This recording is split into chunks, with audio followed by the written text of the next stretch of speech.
Welcome to Living a Graceful Life. I'm your host, Denise Medved, and I'm also the creator and founder of the Ageless Grace Brain Health Program worldwide. I'm here to remind you that it's never too late to begin making choices to create the life that you want to live. I hope you listened to what I just said because very often we'll say, I'm stuck. This is going to be the way it is the rest of my life. Or, a lot of my life is miserable or unhappy or upsetting, and there's nothing I can do about it. That's just the way it is. Well, there are lots of things that we do not have any control over. There's long lists of them. But a few things that we do have control over is our choice of attitude, our choice of what we put in our body, how we treat our body, how we stimulate our brain, how we nourish our spirit, how we develop a spiritual support system, how we manage or recognize or acknowledge our emotions, or how we stuff them away. All of those things are things that we're in charge of. And it's easy to say, oh no, I can't do that because what? Because this person doesn't allow me to, or this situation won't let me do that. The reality is, pretty much everything you see from here to here, and pretty much everything you don't see inside of me and inside of you, I'm in charge of. I'm not in charge of my DNA, but I am in charge of how I support my DNA to make it more healthy. So, one of the things that we're talking about in this episode is how to nourish your unique spirit. And I'm spelling unique Y-O-U-N-I-Q-U-E, unique, because the spirit is that animation of your body. It can't be seen, it's invisible, and yet it can be felt and understood, and it can touch other people by the way you behave, by the way you act, by the way you move through life, by the way you choose to have a graceful life and navigate through all of your days with grace. All of that has to do with your unique spirit. One definition of unique spirit or your spirit is animation filled with anima. Anima is life force, life energy. In other cultures, sometimes it's called chi, life force energy that is you. It is uniquely you. It doesn't belong to anyone else. I have heard it compared to a thumbprint. The thumbprint that is you is your spirit. You know that nobody's thumbprint is like yours. It belongs to you and no one else. And so when we talk about your spirit, that's the same thing too. It is your spirit. It's not a spirit you adopted from someone else. It's not a spirit you copied from someone else. It's not a spirit that someone assigned to you. It's just who you are. And it's vitally important to all the parts of you, your physical self, your mental self, your emotional self, and your spiritual self. So many of us know from reading or watching webinars or television shows that a positive attitude, enthusiasm for life, emotional vitality, a sense of purpose, a sense of belonging, social interaction, all of those things can make you more physically resilient. And what I mean by that is when you nourish your spirit, it's vital to your health and well-being.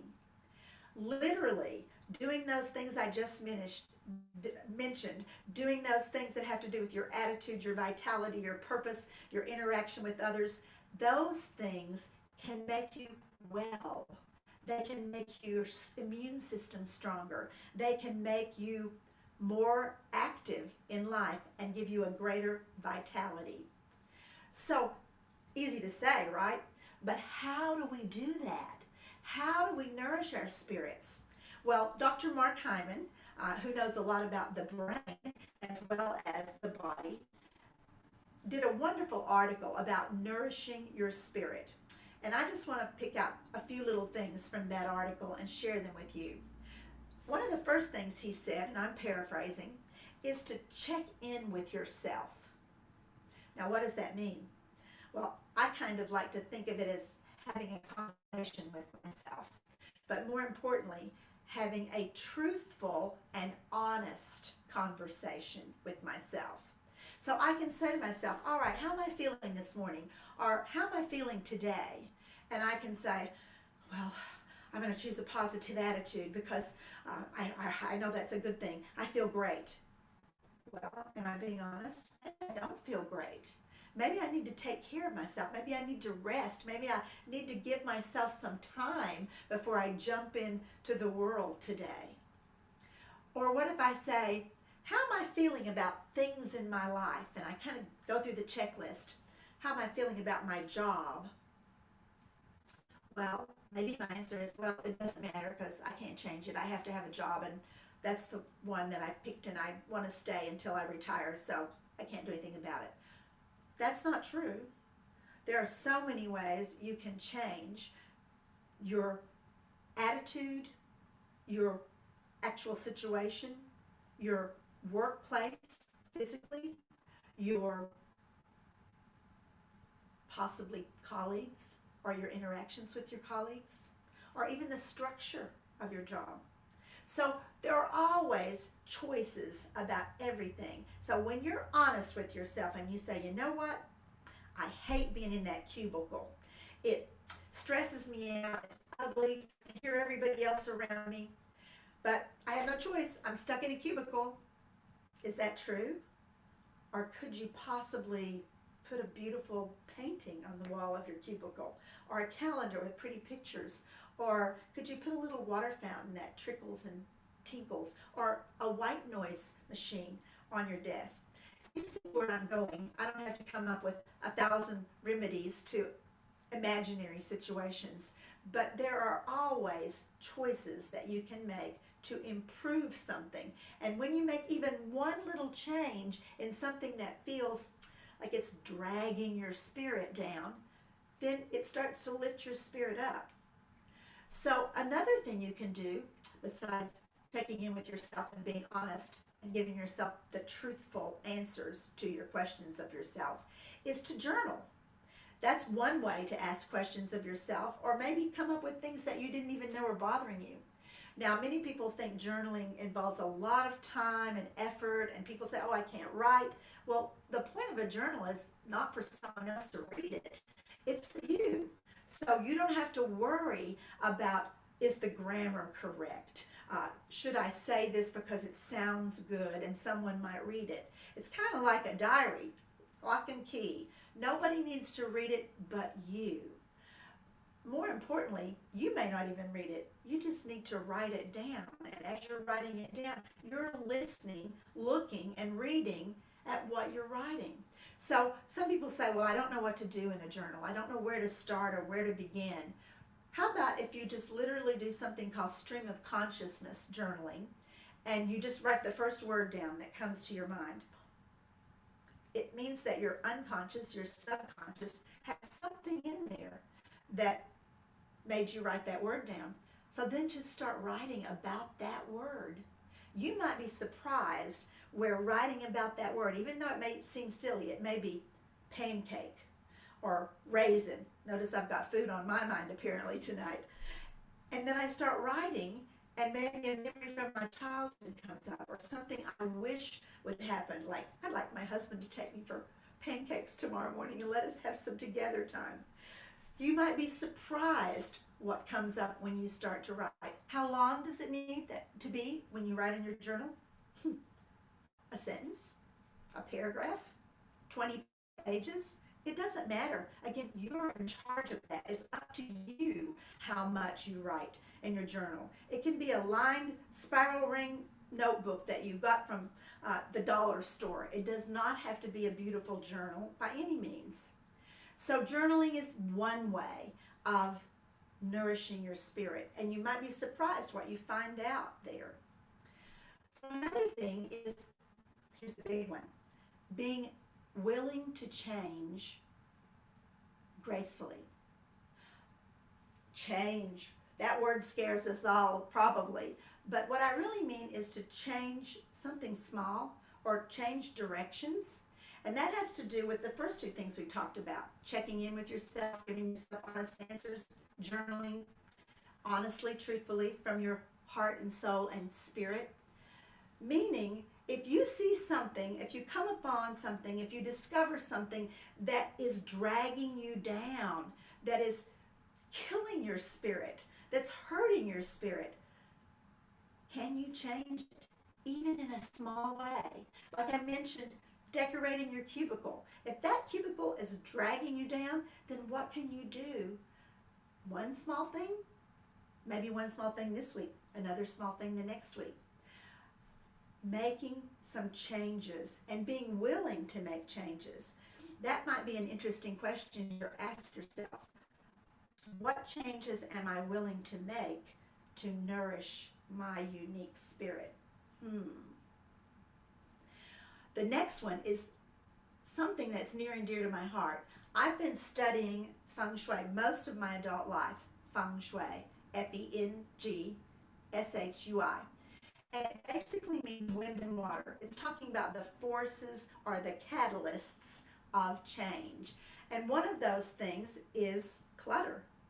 Now, you may think that what's up in your attic or what's underneath your bed or what's over there in that closet behind that door doesn't really bother you because you don't look at them. You don't go upstairs. You don't go down the basement. You don't go out in the garage. You don't see those things that often. Except I'm here to tell you there have been so many studies done that tell you that when you have a mess somewhere, a pile of clutter, doors that stick, something that doesn't work, broken things around your house, that it's after there in your subconscious. You know it's there. You know that you mean to get around to it someday, right? So literally, clearing clutter can nourish your spirit. I find that nothing feels better than to go to what I call my junk drawer, where everything goes when I don't know where to put it or I don't feel like I have time to put it where it belongs. And just open that junk drawer out, one drawer, I'm not talking about the whole house, and dump it in the floor or on the table or in a box and say, okay, this is going to go there, that's going to go here, that's going to go there. I feel so good about that drawer when it's finished. And that's how you go about feng shui. You don't have to paint your wall red. You don't have to hang wind chimes from your living room ceiling. All you have to do is start to create a little more grace in your life by taking one drawer, one shelf in your closet, one corner of your garage or your attic, and organizing that. And then there are several things to ask yourself when you do that. One is, do I really use this? Do I really need this? Do I want to give it away? Do I want to throw it away? Do I want to sell it? Pretty simple questions. And it will help you go right through that corner or shelf or drawer that you would like to declutter. Another thing that you can do that can nourish your spirit is meditate. That's another one, kind of like journaling. Everyone that doesn't meditate already thinks, oh, I can't sit still that long. Well, how long should meditation be? Perhaps it could be 5 minutes. Perhaps it could be 3 minutes.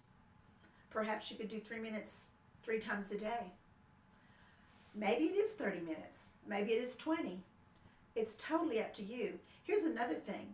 Do you have to sit still with your eyes closed to meditate? No. You could go on a walking meditation through nature. You could do a journaling meditation and just write what comes to your mind, to your heart, to your spirit. There are so many ways that you can meditate. And meditation can calm your spirit and just make you feel like, wow, I just made time for me. The thing about meditation is it works best most people, not everyone, when you actually set a time aside for it. So if you're thinking 10 minutes would be good for me, maybe even twice a day. Well, which 10 minutes? From 8 to 8:10 in the morning? From 5 to 5:10 in the afternoon? Put it on your calendar. Put it on your calendar. It's an important engagement, appointment, date with yourself. When someone calls then and says, oh, let's meet for drinks at 5, you'll say, well, I can't meet you at 5. I have something I'm doing then, but I could meet you at 5:30. Put yourself first. Make sure that you're right up there with all those other responsibilities and obligations and commitments that you have in your life. You can't be there for someone else. You've already heard this, unless you can be there for yourself first. If you don't nourish your spirit, you can deplete your spirit. You can lose connection with the things that you love. You can lose connection with the people that you love. So you must put yourself first. And everyone's heard this, but I'm going to repeat it because it's pretty darn good. Remember what the airlines attendants always say.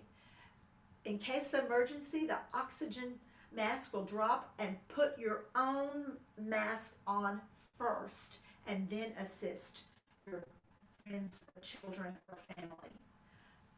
Put your own oxygen mask on first by taking some time out for yourself. Well, those are some key points, but there's another cool website called Minimalism Made Easy. Long name. But one of the things that they talk about is some of the things that you can do to, guess what? Nourish your spirit or nourish your soul. So what are some other things? Well, one of these I really especially love. It's called Choosing Kindness. I know many of you have heard of Random Acts of Kindness. It's a wonderful little book if you haven't read it before, and I believe there's a sequel called More Random Acts of Kindness. And it's literally when someone does something, usually for a complete stranger, that's just kind. A great example would be you're walking by a parking lot and you notice that this car has 1 minute left on their meter, and then they're going to get a ticket probably. And you reach in your pocket, pull out a quarter and put it in, and you go on your way. No one even knows that it was you. But guess what? That person might not even notice that their meter was about to expire, but they might get there and say, whew, I got here just in time before I was going to get a ticket. A random acts of kindness is some small, tiny thing. It could even be a smile at someone who looks really grumpy and irritable and crabby today. Or it could be, you tell me, what could it be? A little random act of kindness. So choosing those things are a wonderful way to lift your own spirit. The thing about being kind is that when you give kindness away, it always, 100% of the time, comes back to you in a sense of nourishing your own self. It feels good to be kind. And yes, it's a choice. There are days when I don't think about being kind at all. It becomes a habit. Is there something I can do today to be kind? What can I do today to be kind? If you say, well, I start off the morning like that, but I forget about it by the end of the day, well, put some sticky notes around. Put one on the dashboard of your car. What can I do today to be kind? Or kind act. Or put it on your notebook that you carry with you, or your laptop, or put it on your workspace wall, or put it on your child's lunch when they're going to school. Kind act. What a nice thing to pass on to your child, to do something kind for someone today, right? So that's one thing you can do to nourish your spirit. Another one is listening to relaxing music. Talk about giving time to yourself and nourishment. We all know that music is wonderful for the brain. It's wonderful for the emotions. It's actually wonderful for the body. And now you find out that it's wonderful for your spirit.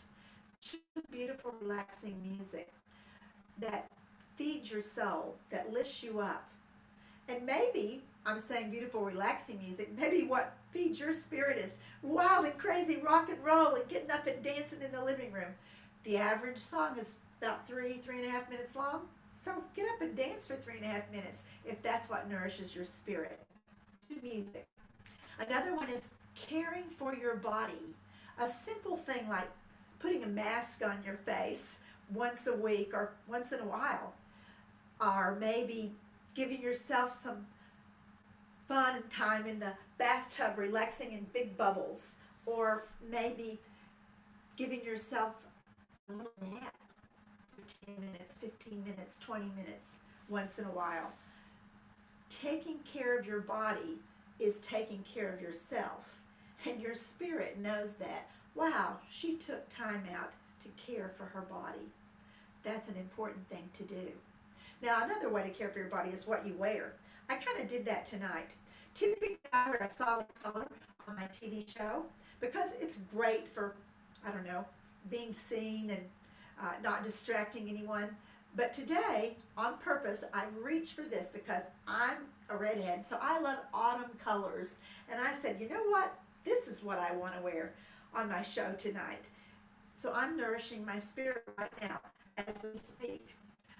Having a fire in the fireplace nourishes my spirit. I'm not sure why. I think it has something to do with childhood when my parents would put a fire on the fireplace, and it seemed like such a festive event to me. And of course, once in a while, my parents got out sticks and marshmallows, and we'd roast them over the fireplace, or we'd pop popcorn. So I have pleasant memories associated with the fire. So it doesn't have to be something complex for you to do to care for your spirit and your body. Connecting with nature is another thing that you can do. Take a walk in nature. Take your shoes off and walk in the grass. Take your cell phone out and take pictures of beautiful things that you see. Plant a bulb and watch what happens. Connect to nature. Listen to the birds singing in the morning. Here's another one that's not always easy to follow. Slow down. That's a hard one for me. I'm very animated. I'm full of life. I'm full of energy. But sometimes I literally just do that. I hear my words in my head say, slow down. And then I move in slow motion for just a few minutes, and it calms me. Another one is letting go of control. Oh, that's a hard one for most of us. But there are some things we just can't change. And so instead of noodling over them, worrying about them, thinking about them over and over and over again, maybe write on a piece of paper, maybe put on a sticky note. There's nothing I can do about that. I let it go. Let it go. Wonderful words. Let it go. Speaking of let it go, don't overthink things. If you catch your mind in a loop, then do some of these other things we talked about to get your mind out of that loop. How about practicing patience? Oh, that's a big one too. Practicing patience. This was a positive from a very horrible and negative situation. Many of you know that my mom had Alzheimer's for a decade. And when my mom started repeating things over and over and over and over again, I just wanted to scream. And one day I watched a little video on YouTube of a woman who said, you know, when my little 3-year-old grandson says to me, Nana, why is that? Nana, why is that? Well, Nana, why? Nana, why? I have all the patience in the world. But when my mom, who has Alzheimer's, repeats, I get irritated. That switched something in me and made me realize, oh yeah, I can learn patience. And guess what? Over that 10-year time period, I learned an incredible amount of patience. And that was one of the many gifts that my mother gave me in spite of her horrible disease or because of it. Another thing I want to remind you of is letting the past go. We can't change it, even if it happened 5 minutes ago. We might be able to apologize for it, or we might be able to shift it, but we can't change what happened. So let the past go. You certainly can't change anything that happened a few days ago or months or years ago. Another one is gradual is graceful. That should be the theme of this TV show. You don't have to do things all at once. You don't have to clean out your whole house and declutter. That's mind-boggling. But do one shelf. You don't have to leave your job. Maybe you just keep changing things about your job. You don't have to do anything all at once. Do it gradually, a little at a time. Embracing an exercise or movement program, can you do it 10 minutes 3 times a week? And then maybe the next week you can do it 10 minutes 4 times a week. And the next week, 10 minutes 5 times a week. There are so many ways to be graceful about gradually changing things. And then the last one's choosing happiness. It's a choice. It is a choice. In spite of grief, sorrow, anger, all the emotions you can still choose to be happy. Not as easy as it sounds. We'll talk more about that in other episodes. So I always like to give you a tool, an actual physical tool that you can do that can help you with what we've talked about today, which is nourishing your spirit. So I'm going to put on some music, and we're going to do one of the Ageless Grace tools called Dance Party. Because guess what that is about? It's about nourishing your spirit and expressing yourself. So no one can see you. I can't see you. So you dance your heart out. So here we go with a little bit of express yourself.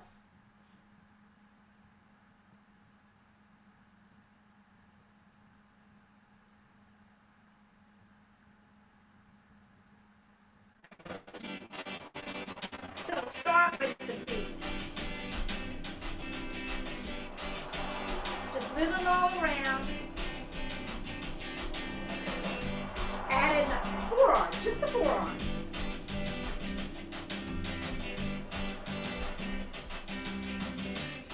And when we sit down, instead of standing, it engages our brain because it's saying, how the heck do you dance sitting down? How about your shoulders? Oh, and keep the feet moving.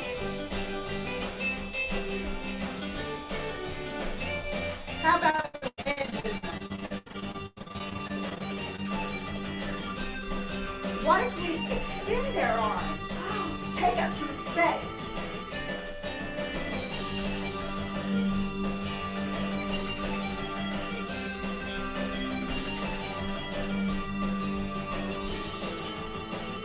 How about a little facial expression?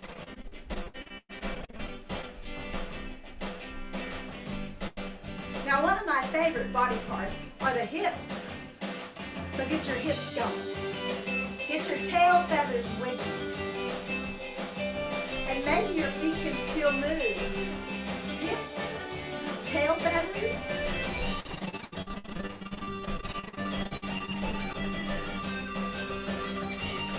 What if we lifted one foot off the floor at a time?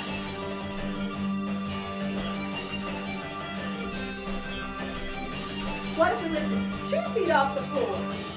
You can do that sitting down.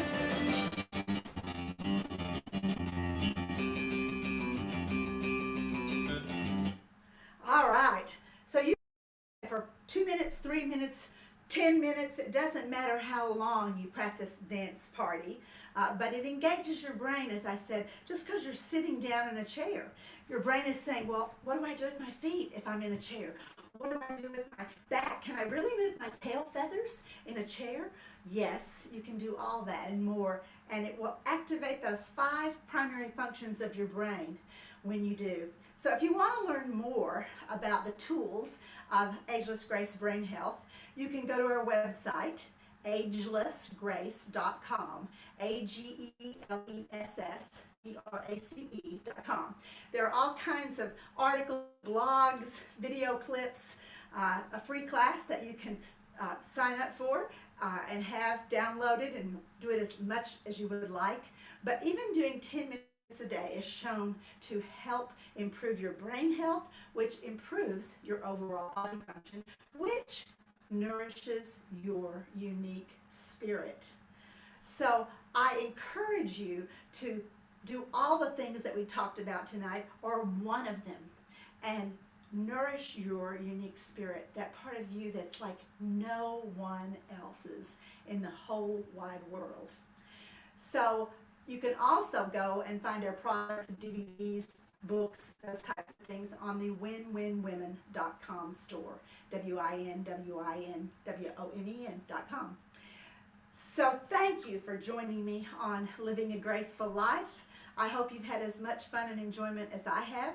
And I want to remind you one last time, it's never too late to begin making choices to create the life that you want to live.